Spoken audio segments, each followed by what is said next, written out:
So it's come to my attention that many wrestling fans tend to overrate these quote-unquote stars in today's WWE. So in this video, I'm going to be giving you guys a rant on the top 5 wrestlers that are deemed as quote-unquote stars that are in reality actual jobbers or mid-carders at best. So let's get into the honorable mentions. Trigger warning for that in this entire video, and then we're going to get to the top 5 of who I think are jobbers. First off on the honorable mentions list is Tiffany Stratton. She came in with absolute promise. She was doing really good in-ring work, amazing in-ring work even. You know, we actually wanted her to win the Money in the Bank and even appear at WrestleMania potentially after her showing at Elimination Chamber. And now you fast forward after Backlash, she has absolutely done nothing. She has played sidekick and second fiddle to Nia Jax in a title reign that so far has been absolutely mediocre. And if you're playing second fiddle to what's already mediocre, that means you're below mediocre, which will ultimately make you what?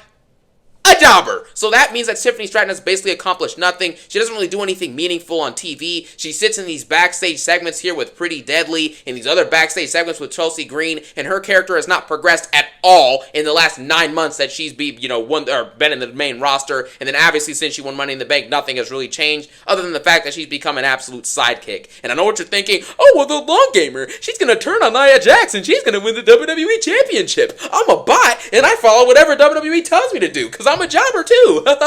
No, it's not going to work like that. Tiffany Stratton obviously is going to turn on Nia Jax eventually, but does that make up for the 4 or 5 months where Tiffany Stratton with that much talent is being treated like a sidekick and a jobber who's losing to Bayley? You know what I'm saying? Who's losing to people like, or getting close matches with Chelsea Green and Michin? Of course not. She's a jobber right now. May change in the future, but right now, jobber. Just like right now, spoiler alert, and trigger warning, CM Punk is also a jobber. Obviously, all time, he is amazing. He is great. He did great work from 2008 to 2014 when he left the company. He was awesome. I grew up watching this guy. He was amazing back then. But right now, he is borderlining on being a jobber. It would be disingenuous for me to say he is a jobber, so that's why he's not on the list. He's an honorable mention. But at the end of the day, he came back to WWE in November of 2023 and has had 2 matches since then. And in the ring, he's looked slower. He's gotten out of breath easier. His moves are not as smooth. And, at the end of the day, his promos now are stereotypical, pandering pop nonsense. Isn't it a great day to be in New York? Isn't it a great day to be in Philly? Isn't it a great day to be in Florida? Isn't it a great day to be a jobber? Isn't it a great day to be 50 and be wrestling worse than every other older wrestler like Lashley, Sheamus, and Orton who are in the company? I'm a jobber. That's what CM Punk has been doing, and it's mediocre. You compare this to when he was going on the mic toe-to-toe with John Cena and The Rock, and now he's cutting these generic cliche PG Punk promos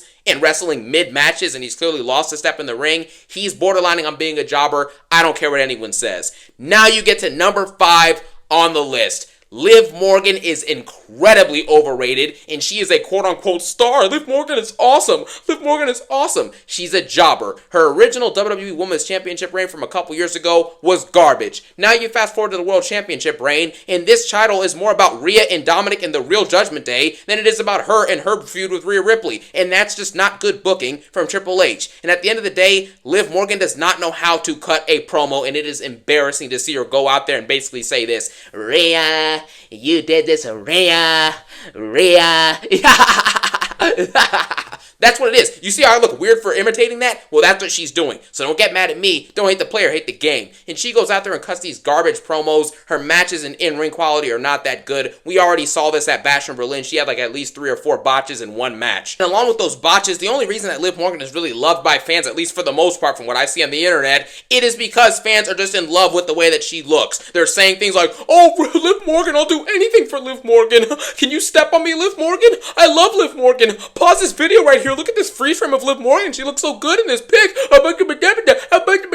Stop. I understand that people like the way that certain women's wrestlers look. That's fine. That's completely fine. Nobody cares about that. But when that's all you look at and just completely ignore the botches and the bad promo work and the mediocre storytelling, there is something wrong with that picture. Liv Morgan is only mainly over because people like the way that she looks. At the end of the day, her talent is not backing up the hype that she's been given, and that's why instead of being a star, she is a jobber. And at number 4 is Sami Zayn. I actually liked Sami Zayn and loved the work that he did in the Bloodline. Some of his early work when he came to the main roster in like 2015, 2016, whenever that was, it was actually pretty good. However, this dude has done absolutely, if you look at his career from like 2015 to now, like 2024, heading into 2025, what has this guy actually done? what has he won? He has had a great 1 or 2 year stint with the Bloodline. It was really like a year total in terms of the whole length of it. It was like a year, maybe 10 months total of him being involved in the Bloodline. It was great work. Outside of that, it's just generic cliche babyface work. A couple good moments as a heel, but other than that, he hasn't done anything. This dude was at WrestleMania 38 in Dallas, Texas, jobbing out to Johnny Knoxville.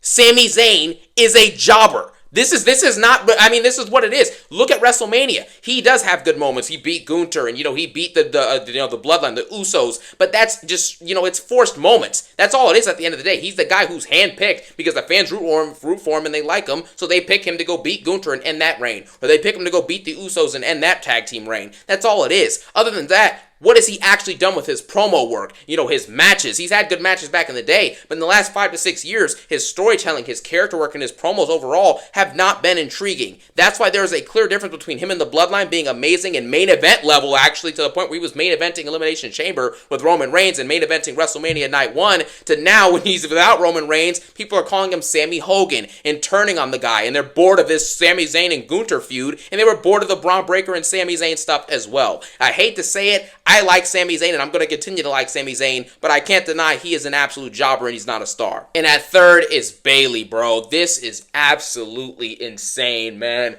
Or should I say BBL Bayley, whatever Nia Jax called her. BBL Bayley is a joke. She cannot cut a promo. She just cut one of the worst promos of her career, actually, last Friday on SmackDown. I covered that in the recap. But she cut one of the worst promos of her life. And she goes out, she's like, why don't you go Tiffy time your mom? Ding dong, dummy, Nia Jax. Really? This is one of the 4 horsewomen. Charlotte, Becky Lynch, and Sasha Banks are way better than Bayley at literally everything. And that is absolutely nonsensical. Bayley is at this stage in her career where not many people are really giving her a big pop anymore, and the stuff she's doing has simply gotten boring, it's gotten stale. And she can't tell great stories, she can't really cut great promos, and in my opinion, it looks like she's moving in slow motion when she goes out there in the ring. So calling her a star, one of the top stars in the women's division, is insane. Maybe she is one of the top stars because the women's division is kind of weak. She'd be the top women's star on Raw behind Rhea Ripley, I'll give you that, because Raw has no stars in the women's division. But at the end of the day, we all know Bayley has clearly lost a step, just like CM Punk, and she is no longer a star, and she will be a jobber within the next year if she isn't already. And coming in at number 2 is Damian Priest, and this is short and simple. His World Championship reign was garbage. I don't care what type of baby face or face this, face that, why don't you face the facts? This dude is a jobber personified. The World Championship reign consisted of the same promos every single time. I'm El Campeon.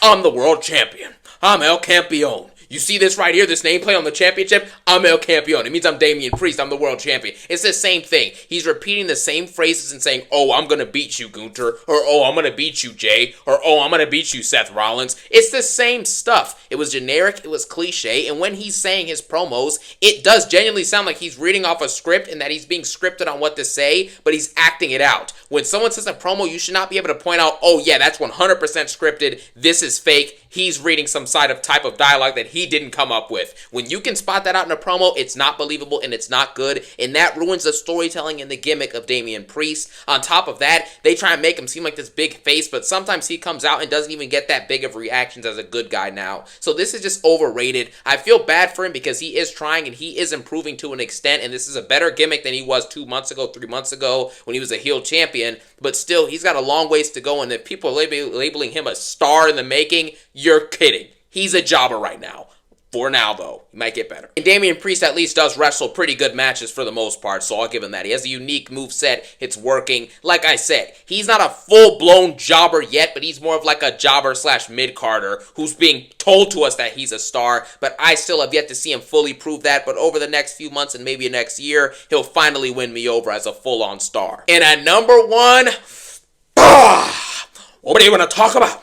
Libations. Wheatly, neatly, drinking neatly, the North Star of the wrestling division. You know what I'm saying? I know all the Cody Rhodes lines. Cody Rhodes is number 1 on this list of people who are quote-unquote stars, but are really jobbers slash mid-carders. This is self-explanatory. This championship reign has been garbage. You also have the simple fact that for 95% of Cody's career until the last year and a half, year or two, he has been a total jobber slash mid-carder in everything he's done. He was Stardust. He was a couple times Intercontinental Champion. He was a Tag Team Champion. He was an undercarder during his time in the WWE in his first stint. It's just the facts. He's had a couple good moments, and in the last year and a half, he's got a good entrance. He's got a good attire, good ring entrance. He's also got solid moves in the ring, and he has, a couple times in his time here he's cut a good promo. But for the most part, it's boring, repetitive promo nonsense, and this championship reign being this bad really brought his stock down. If he would have had a good championship reign this go around, I would have been like, holy crap, Cody Rhodes is a star. This guy's actually awesome. But this championship reign being boring and repetitive and meaningless matches and meaningless feuds, and he hasn't really been that great. He hasn't been WWE champion level in his promos and his matches and in his storytelling. It's just not a good combo, man. Cody Rhodes, I hate to say it, he is a star who is in reality a jobber. He's been a jobber for 90% of his career, and honestly, he still has those jobber genetics are still running through his bloodline right now. You know what I'm saying? And outside of Mama Rose, The Rock, Mama Rose, bloodline rules. Outside of that run with him and Roman and Rollins, Cody really, to me, has not really done anything that special since he's come back. He's served a role as an important mid-card / upper-card babyface that WWE desperately needed, but if they had somebody else like a bigger talent gap or something like that, there would be no need for this dude to be anywhere near the main event. He'd be floating around in the mid-card for the U.S. title, which I actually think Cody would be an amazing U.S. champion. That's a video for another time, but yeah, Cody Rhodes is a jobber / mid-carder pretending to be a star and a main eventer, and it's just the facts. Bad title reign, non-believable promos, mediocre promos, repetitive promos, meaningless feuds, etc., so on and so forth. He hasn't done anything great without Rollins and Roman Reigns in his career. It's just the facts, man. It is what it is. And with that being said, that actually ends my list of top 5 people who are claimed to be quote-unquote stars that are actually jobbers / mid-carders. I hope you guys enjoyed this video, and let me know what you think about what I said in the comment sections below. And as always, what do you want to talk about? Wheatley, neatly. Why don't you guys get yourself some Wheatley, drink it neatly. Can't even say the words. It's like Cody Rhodes cutting a promo. But anyways, go get yourself some Wheatley and drink it neatly. Hope you guys have an amazing day. Peace out.